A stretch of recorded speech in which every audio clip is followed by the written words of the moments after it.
iTeam8 now, and an effort to curb violence and litter around food donations sites in the downtown area. In May, when a church was feeding the homeless, a woman was stabbed to death. The Indianapolis City County Council now taking steps to keep track of who's feeding the homeless and to hold those responsible for the mess. iTeam8's Richard Essex has the details.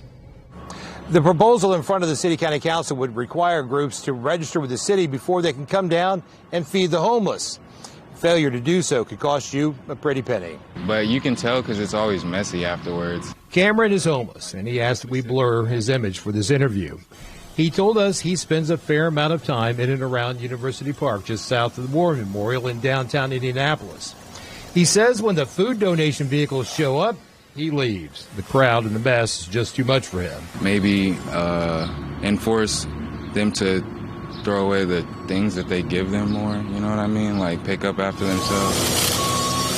Andrew Merkley from the Office of Public Health and Safety explains why the council is considering the registration of groups that are feeding the homeless. The city council came to OPHS concerned about some recent incidents that we're seeing at unsanctioned distribution sites here in the downtown area.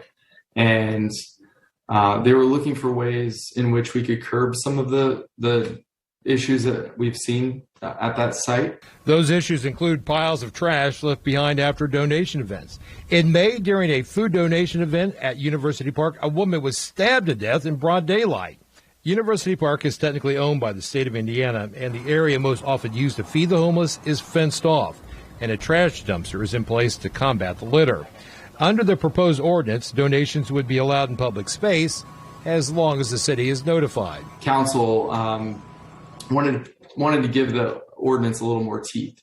And so with that, there's a citation that's added in the current language, some fines that could be associated with people that don't register. The fines start at $250 for a first offense and $500 for a second.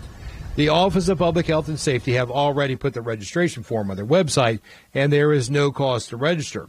There are several restrictions like no home-cooked meals, and groups must follow some basic food safety preparation procedures.